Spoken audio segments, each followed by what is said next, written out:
Good morning সবাইকে। তোমরা সবাই কেমন আছো? আশা করছি ভালো আছো। আমি এখন ঘুম থেকে উঠলাম, এখন বাজে 5টার মতন। তো আজকে আমাদের বাড়িতে বিপদনাশিনীর পুজো দিবে। তো মা এখানে ঠাকুর ঘরে বাসনগুলো বের করে নিয়েছে। আর এই যে আমি ঘুম থেকে উঠলে একটু ভিডিও করে নিলাম সব কিছু। আর এই যে আজকে অনেকগুলো গাছে ফুল ফুটেছে, তো এগুলো দিয়ে পুজো দেবে। তো দেখো আমি উঠানটাও লেপে নিয়েছিলাম, তো আর ভিডিও করে নিয়ে আমি উঠান লেপলাম। আর মা এই যে বাসন টাসন ধুয়ে নিয়েছে। তারপর আমি এই যে ঠাকুরগুলোকে একটু ভিডিও করে নিলাম, যে ফুল 13 রকমের ফুল তুলেছে, তারপরে যেগুলো ফল এনেছে। আর এই পূজাতে নাকি 13 রকমের ফল দিতে লাগে, ফুল দিতে লাগে, তো সবটাই আনা হয়েছে। তো আমি স্নান করে চলেও এলাম। আর এখন ভুনু পুজোটা দিয়ে দেবে। তো আমি তো এই যে এটা হচ্ছে আমার মেজো ননদ, তো ও সব কিছু রেডি করেছিল। আর আমি মানে পুচকিকে খাইয়ে দিয়েছিলাম।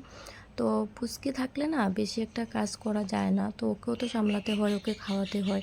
তো দেখো আমি শাড়ি পরে চলে এলাম। আর বোনও সবাইকে আলতা পরিয়ে দিয়েছে, তো আমাকেও পরিয়ে দিয়েছে। আর এখানে ওর সব কিছু রেডি করে নিচ্ছে পূজার জন্য। তো দেখো এটা হচ্ছে আমার পুচকি, তো ওকেও আলতা পরিয়ে দিয়েছে।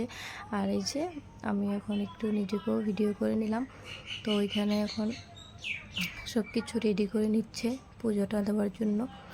তো দেখো সব রেডি হয়ে গেছে। আর আমিও একটু ওর সাথে সাথে বাটাটা সাজিয়ে দিচ্ছিলাম আর কি। আমরা সবাই মিলে দিয়েছিলাম, অনেক ভালো লাগছিল। আমি, মা, বোনু, তারপরে এই যে দিদি, সবাই মিলে। আর সবাই মিলে পুজোটা দিলে না খুবই ভালো লাগে। তো দেখো কালকে আমরা মানে পুজোর দিনকা অনেক মজা করেছিলাম সবাই মিলে।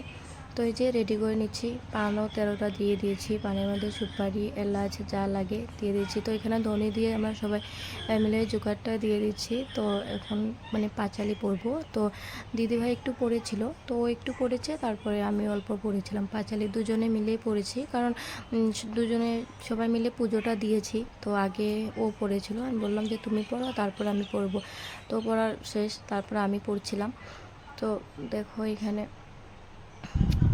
তারপরে বলো তোমাদের কাদের কাদের বাড়িতে পুজো হয়েছে। আমরা আগের মঙ্গলবারে দিতে পারিনি, সেদিন বোনও বাড়িতে ছিল না। আর ওদের বাড়িতে পুজো ছিল দিদিটার বাড়িতে, তো ওরাও আসতে পারেনি তার জন্য। তো এই শনিবারে দিলাম। আর এই যে পুচকিকেও একটু নমস্কার করে দিল মা। তো পুজোটা শেষ। আর এই যে মারকুলো উঠে বসে রয়েছে, আর ও তো নামতেই চাইছিল না, আর ওর পিসিমণি খুব টানাটানি করছিল।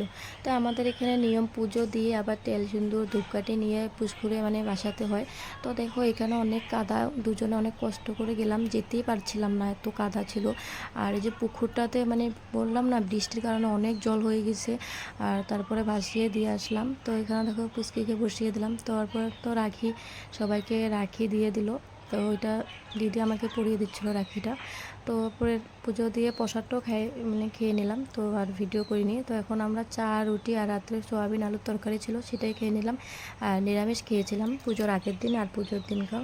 আর দেখো ভীষণ গরম পড়েছে। তারপরে রান্না বাড়া হয়েছিল ভেন্ডি ভাজি, চানার ডাল, আলু দিয়ে আর মটর দিয়ে বানানো হয়েছিল, না চানার ডাল দিয়ে আলু দিয়ে। তো এখানে দেখো বাবুকে আমি প্রসাদও দিয়ে দিচ্ছি, বাবু দোকান থেকে এসেছিলো। তারপর আমরা সবাই মিলে ভাত খেতে বসে গিয়েছিলাম। আর পনির দিয়ে আলু দিয়ে সবজি বানানো হয়েছিল। তো আজকের ভিডিওটা এইটুকুই ছিল। কেমন লাগে